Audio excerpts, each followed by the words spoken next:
Fala pessoal, sejam muito bem-vindos mais uma vez aqui ao nosso canal Mundo Fly React, trazendo conteúdos diários aqui para vocês sobre o Flamengo. Então já deixe seu like se você é novo aqui no nosso canal, ative o sino e também compartilhe, galera, nossos vídeos com seus amigos. Pode até mostrar essa tela, que essa tela mostra a emocionante briga pelo título. Palmeiras empatou com Fortaleza. Nas circunstâncias, até foi bom, porque estava com um jogador a menos. 2 gols com 10 jogadores. 2 gols com 10 jogadores. A gente pode dizer que com 10 jogadores foi 2-1 para o Palmeiras.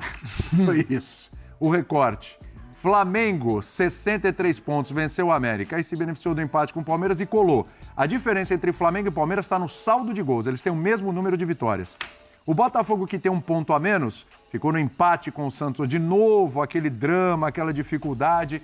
O Botafogo, aquele empate no finalzinho do jogo, 62 pontos. A diferença do Palmeiras para o Flamengo é que o Palmeiras tem 26 gols de saldo e o Flamengo tem 17. É bom lembrar que o saldo do Botafogo ainda é 23, é um bom saldo. Mas tem um ponto a menos, embora tenha o mesmo número de vitórias também que Flamengo e Palmeiras. Falta vencer. Falta vencer. Faz tempo que isso não acontece. Atlético Mineiro, 3-0 no Grêmio. E o Atlético Mineiro tem uma vitória a menos que essas equipes, tem 60 pontos, está na briga, meu amigo. Está na briga e tem confronto direto com o Flamengo no meio de semana. É a melhor campanha do segundo turno no Atlético Mineiro.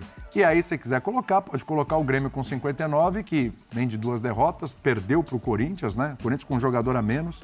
E agora essa derrota para o Atlético Mineiro fica difícil a situação do Grêmio. E o Bragantino, que também teve várias oportunidades de assumir a liderança e nesses momentos acabou não correspondendo. Empate com o Botafogo, perdeu para o Atlético Mineiro, agora perde o jogo para o Internacional de Porto Alegre. 59 pontos. Dá para a gente fechar por aí essa briga pelo título, embora para Grêmio e Bragantino a situação ficou bem mais complicada e o Atlético Mineiro, a grande novidade, se apresentou na briga, Pedro Ivo Almeida. E agora, hein, Pedro? Foi a pergunta. E agora, Pedro? Tudo bem? E agora, William? Tudo bem? Um abraço a você, Calçade, André, professor, fã de esporte com a gente. É isso. E agora? E quinta-feira que vem agora? E domingo que vem, boa jornada. E agora? E vai ser assim até a última rodada. Agora, eu não ficaria exatamente tão refém da frieza dos números ali. Eu, por exemplo, vejo um Atlético Mineiro mais vivo.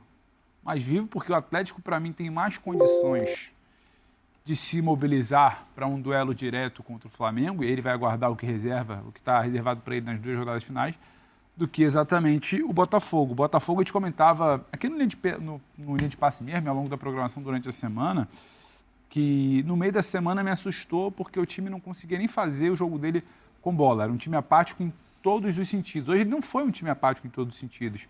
Já teve algo diferente do Thiago, teve uma competitividade muito interessante, teve o gol no início, teve um Botafogo mordendo, sem tirar espaço. A partida do Santos não é boa e não é só pelo momento delicado e irregular do Santos, mas muito pelo que o Botafogo provoca para que o Santos não faça. Mas aí parece que tudo desmorona, parece que tudo acontece ali. Quando você dá um milímetrozinho de brecha, o Segovinha que não acompanha, é aquela jogadinha de sempre do Santos ali que você conhece também, levantando a bola para quem chega quase sempre no descuido, né? Poucos times fazem tantos pontos quanto o Santos em 42, 45, 50 minutos, 52 final de jogo. A gente estava fazendo até essa conta depois, se nosso Joãozinho, editor-chefe, tiver a tela aí pra gente, porque é impressionante. Então, esse Botafogo instável, que não vence, que nos últimos 8 jogos fez 4 pontos, o máximo que ele arranjou foram 4 empates nesses últimos 8 jogos, eu não consigo virar e falar que ele está mais na briga do que o Atlético Mineiro. O Atlético Mineiro ele tem um confronto direto muito difícil, né? No Maracanã. Fora de casa, contra o Flamengo. Que é um jogo emblemático, né, do futebol brasileiro. Muito. É um clássico nacional com uma história tremenda e com personagens emblemáticos hoje. Exato. Sim, isso. Esse fim de campeonato, não queria te interromper por tanto tempo. Esse fim de campeonato está absolutamente sensacional em tantos aspectos. Né? E imprevisível, porque a gente olha para o Palmeiras, quando a gente acha que o Palmeiras tem talvez um time mais sólido, uma tabela que poderia ele ser confortável daqui para frente, né? Porque é América Mineiro, Fluminense olhando para o Mundial e um Cruzeiro que a gente não sabe como é que vai estar, mas que certamente não terá torcida na última rodada. É um Palmeiras que oscila, hoje superado por um Fortaleza que volta a competir, volta a se apresentar no Campeonato Brasileiro. A gente olha para o Flamengo muito bem hoje, mas você já projeta o cartão do Pulgar, não tem o Pulgar. Pulgar, para mim, é o grande eixo, é o grande pilar desse time.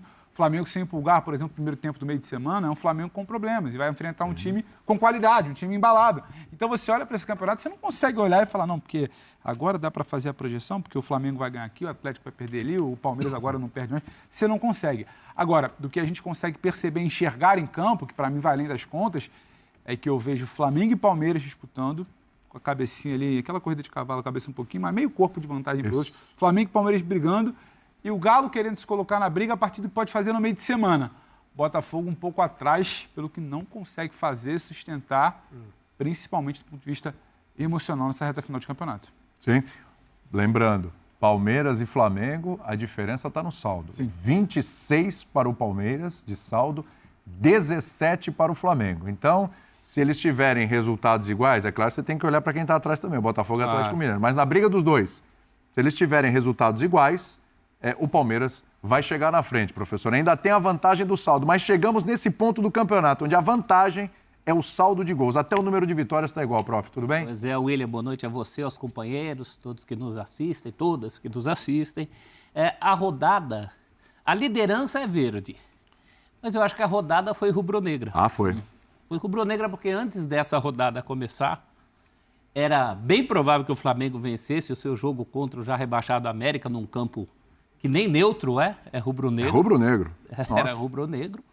E o Flamengo gostaria muito que o Palmeiras, pelo menos, perdesse pontos em Fortaleza, que foi o que aconteceu. Apesar das circunstâncias do jogo, o empate heróico, 10 homens, o Palmeiras perdeu pontos ali.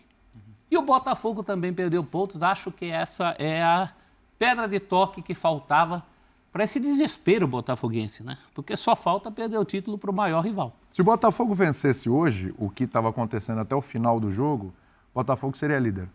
Sim. Teria retomado a liderança. Exato. Porque o empate do Palmeiras, embora um jogo difícil contra o Fortaleza, mas se projetava o favoritismo ali do Palmeiras. Qualquer um desses podia ser liderado. Em primeiro lugar. Uma projeção que a gente também precisa fazer, é por isso que tem que ser rodada a rodada. O último jogo do Palmeiras é com o Cruzeiro fora. Qual Cruzeiro? O último jogo do Galo é com o Bahia. Qual Bahia? Qual Bahia? Aliviado ou desesperado? Esse é o X da questão. A mesma coisa em relação a rebaixamento hoje. Eu acho que, por exemplo, para o Corinthians foi muito bom a vitória do Inter contra o Red Bull Bragantino. Sim. É um outro Inter. Sim. É um outro Inter que o Corinthians enfrentará depois do jogo de São Januário. Claro. Então, até a ordem dos jogos, você percebe que o Botafogo, por exemplo, é um que pega o Cruzeiro antes. Né? O Cruzeiro que pega o Botafogo, muito provavelmente, não será o Cruzeiro que joga contra o Palmeiras. Então, isso será decisivo. E para essa final, a gente fala muito de finais dentro do campeonato de ponto corrida, e a final da vez é o Flamengo e Atlético Mineiro. Para os dois, tem um caráter de prova de fogo. Passou aí, a coisa é mais tranquila. Os dois têm garantido pelo menos um jogo contra o São Paulo em férias.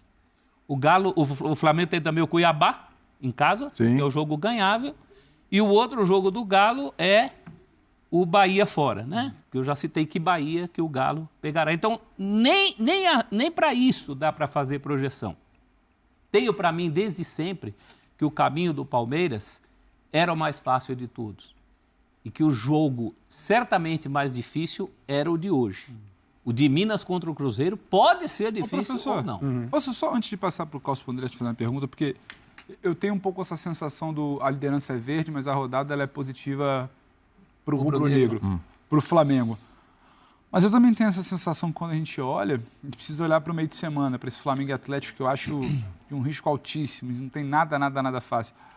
Dá para classificar também que o Palmeiras passa por essa dificuldade do confronto contra o Fortaleza, que era o mais complicado, a meu ver, América, Fluminense e Cruzeiro, com uma liderança. Ele passa, ele agora tem um caminho, em tese, mais tranquilo que o Flamengo. Então, o saldo, se na bola o saldo não é positivo, na tabela, para mim, o saldo é positivo para o Palmeiras. Só bem rapidamente. Boa noite a todos. Tranquilo, fica tranquilo. Vamos lá. Se você está no vestiário do Palmeiras agora, e é claro, havia uma possibilidade, conversou sobre isso, né? O Palmeiras ganhar as últimas 4 rodadas. A tabela do Palmeiras nos últimos 4 jogos era a tabela que pode ser considerada menos difícil e continua assim. Eu também acho que o jogo tecnicamente, teoricamente mais complicado era esse de hoje. O Palmeiras deveria ter perdido, dá pra gente falar isso, porque estava perdendo por 1-0. E não estava bem. E perdeu um jogador e não estava bem. Aí numa situação normal, a maioria dessas partidas termina com derrota do time que está com um jogador a menos. Fortaleza teve a bola para matar o jogo, para fazer o 3-1. Para fazer o terceiro gol. Não fez. Estava diante dele um time acostumado a ganhar troféus nos últimos anos. Todos eles foram ganhos basicamente por esse núcleo.